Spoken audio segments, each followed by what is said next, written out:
श्री स्वामी समर्थ। तुम्हा सगळ्यांच्या आपल्या स्वामी सूत्र ब्लॉग या चॅनलवर मनापासून स्वागत। स्वामी भक्त हो, आज पुन्हा एकदा तुमच्यासाठी नवीन स्वामी संदेश घेऊन आलेले आहे।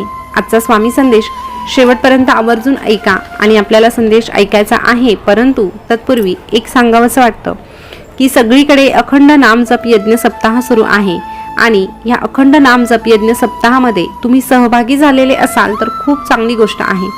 पण काही कारणास्तव जर तुम्हाला सहभागी होता आलं नसेल तर कमीत कमी श्री स्वामी समर्थ महाराजांचं नाव सातत्याने जपत राहा। अगदीच स्वयंपाक करताना, कुठलेही काम करताना जेव्हा आपण स्वामींचं नाम जपतो तेव्हा स्वामी देखील आपल्याला प्रत्येक परिस्थितीत जपत असतात। म्हणूनच कमेंटमध्ये श्री स्वामी समर्थ लिहा आणि स्वामींची एकदा मनापासून आठवण काढा, कारण स्वामींचं एकदा घेतलेलं नाव स्वामी महाराज नेहमी लक्षात ठेवतात आणि आपल्याला भरभरून आशीर्वाद देतात। तर स्वामी भक्त हो, आपल्याला नेहमी स्वामीमय होण्याचा प्रयत्न करत राहायचा आहे। जेव्हा आपण स्वामीमय होणार आहोत तेव्हाच खऱ्या अर्थाने स्वामींच्या लीला आपल्या आयुष्यात घडणार आहे। तर असो, तुम्ही कमेंटमध्ये श्री स्वामी समर्थ लिहिलं असेल अशी मी आशा करते आणि आजचा संदेश काय आहे तेही सांगते। तर बघा, आजचा संदेश ऐकण्यासाठी तुम्हाला छोटंसं काम करायचं आहे। 2 अंक तुमच्या समोर जे दिसत आहे ना, त्या 2 अंकांपैकी एक अंक तुम्हाला तुमच्यासाठी निवडायचा आहे आणि संदेश काय आहे ते जाणून घ्यायचा आहे। तर तुम्ही तुमच्यासाठीचा एक अंक निवडला असेल अशी मी आशा करते आणि संदेश काय आहे तेही सांगते। तर बघा, ज्यांनी आता 99 हा अंक निवडला आहे त्यांना स्वामी महाराज काय सांगतात बघूया।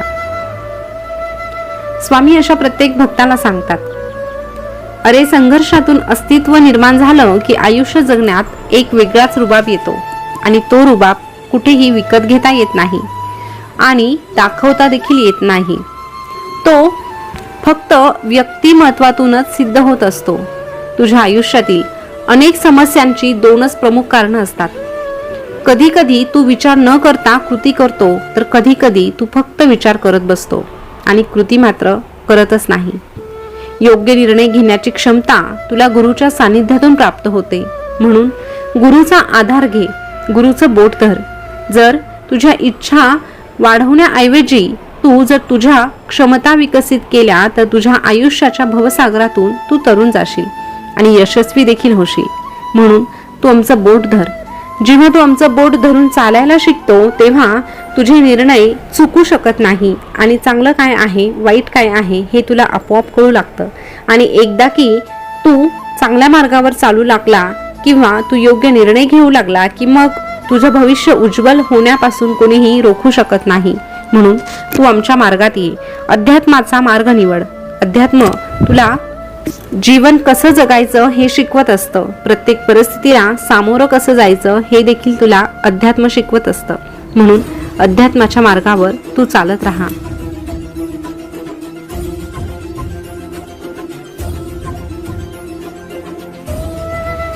अरे, प्रपंचातल्या अनुकूल परिस्थितीपेक्षा प्रतिकूल परिस्थिती हीच परमात्म्याला जास्त उपकारक आहे। परमार्थ हा परिस्थितीवर, श्रीमंती गरिबीवर, रोगी निरोगीपणावर वगैरे वगैरे कशावरही अवलंबून नाही।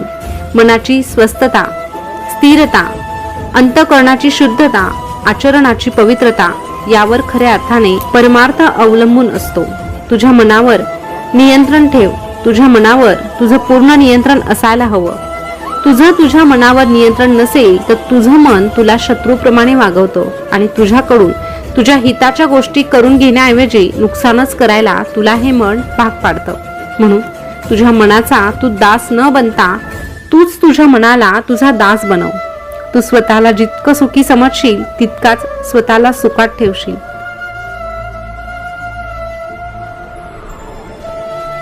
तुझ्याविषयी वाईट बोलणारे बरेच लोक असतात, ठाऊक आहे आम्हाला, पण अशा लोकांकडे तू लक्ष देऊ नको, कारण अशा लोकांकडे जेव्हा तू लक्ष देतो तेव्हा तू विखुरला जातो आणि मग तुझ्या मनाची शांती भंग होते। म्हणून मन शांत ठेवून पुढे जा आणि यशस्वी हो।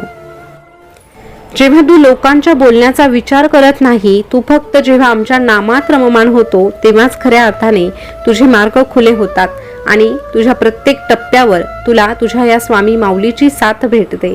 अरे, जेव्हा आमचा भक्त आमच्याशी एकरूप होण्याचा प्रयत्न करतो ना, तेव्हा आम्ही देखील आमच्या भक्ताला सांगतो, भिवू नकोस, मी तुझ्या पाठीशी आहे, भिवू नकोस, मी सदैव तुझ्या पाठीशी आहे। स्वामी भक्त हो, आता ज्यांनी पुढचा अंक म्हणजे 77 हा अंक निवडला आहे त्यांना स्वामी महाराज काय सांगतात बघूया. स्वामी महाराज अशा प्रत्येक भक्ताला सांगतात, कुणाच्याही सोबतीची अपेक्षा ठेवून चालण्यापेक्षा तू फक्त स्वतःकडून अपेक्षा ठेव. जोपर्यंत तू दुसऱ्यांकडून अपेक्षा ठेवशील तोपर्यंत तुझं ध्येय कधीही साध्य होणार नाही आणि तुला आनंदाची प्राप्ती देखील कधीच होणार नाही.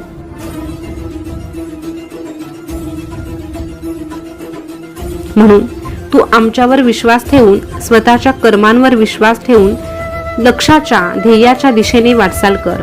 नक्कीच तुला यशाची प्राप्ती होणार आहे. कोणतंही कार्य करताना आमचं स्मरण करून कर. अरे, आमच्या नामात रमणारा सदैव सुखी असतो आणि जो प्रत्येक कामात आम्हाला सहभागी करून घेतो ना, त्याचं कार्य पूर्णत्वास नेणं आम्हाला भागच पडतं. म्हणून तुझ्या सुखात आणि दुःखात नेहमी आमचं नाम घे. तुझ्या सुखाचा आणि दुःखाचा भागीदार आम्हाला बनव. पण लबाडी करून कधीच कुणाला फसवू नको.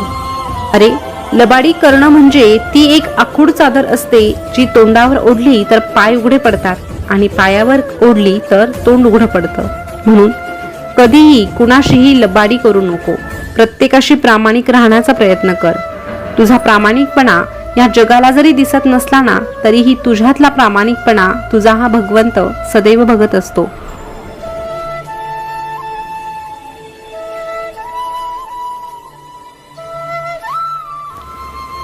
म्हणून तू नेहमी स्वतःच्या आचाराशी आणि विचारांशी प्रामाणिक राहा. कारण मनुष्य नेहमी भाग्याला दोष देत असतो हे माहीत असूनही की भाग्यापेक्षा त्याचं कर्म मोठं आहे आणि कर्म करणं हे सर्वस्वी त्या मनुष्याच्याच हातात आहे. अरे, जेव्हा तुझे कर्म वाईट असतात ना, तेव्हा तू आमच्याकडून कसलीच अपेक्षा ठेवू नको. कारण आम्ही तुझ्या कर्मांच्या पुढे जाऊ शकत नाही.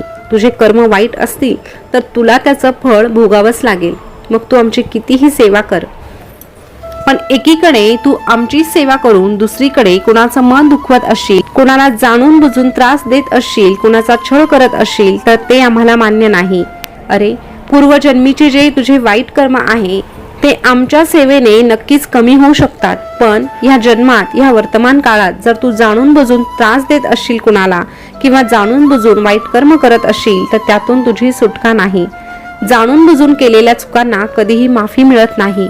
चुकून जर तुझ्याकडून काही चुकीच्या गोष्टी घडल्या असतील तर नक्कीच आम्ही तुला माफ करू, पण चुकीच्या रस्त्यावर चालत असताना जर तू आमची साथ मागत असशील तर आम्ही तुला ती साथ देऊ शकत नाही.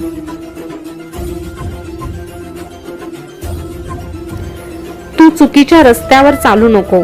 जर तुला आमची साथ हवी आहे तर इथून मागे झालेल्या चुकांची माफी तू आमच्याकडे माग आणि पुन्हा माझ्याकडून त्या चुका होणार नाही याची शाश्वती देखील तू आम्हाला दे. अरे, आमचा भक्त जेव्हा मनापासून सुधारण्याचा प्रयत्न करतो ना, तेव्हा त्याला सुधारण्यासाठी आम्ही देखील त्याची मदत करतो. पण आमचा भक्त जर आम्हाला फसवत असेल, स्वतःला फसवत असेल तर आम्ही त्याच्यासाठी कधीच काही करू शकत नाही.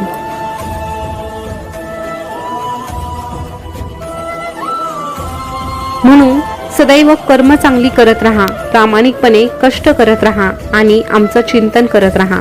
जेव्हा तू आमचं चिंतन करणार आहे तेव्हा तुझी चिंता आम्ही नष्ट करणार आहोत आणि तुला प्रत्येक वळणावर, प्रत्येक मार्गावर आम्ही भेटून एकच सांगणार आहोत, भिवू नकोस, मी तुझ्या पाठीशी आहे. भिवू नकोस, मी सदैव तुझ्या पाठीशी आहे.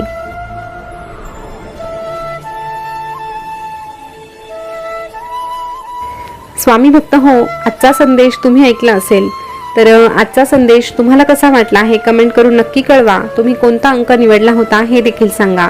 आजच्या संदेशामार्फत खूप छान असा संदेश आपल्याला स्वामींनी दिलेला आहे की जर एकीकडे आपण स्वामींची खूप सेवा करत असू आणि एकीकडे जाणून बुजून जर आपण वाईट कर्म करत असू तर त्या ठिकाणी स्वामी आपल्यासाठी काहीच करू शकणार नाही. त्यामुळे आपले कर्म देखील आपल्याला चांगले ठेवायचे आहे.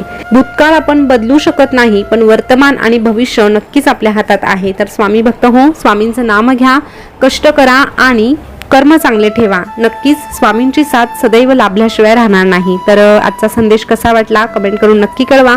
पुन्हा भेटूया नवीन स्वामी संदेश घेऊन. तोपर्यंत स्वस्थ रहा, मस्त रहा आणि आपले संदेश ऐकत रहा. धन्यवाद.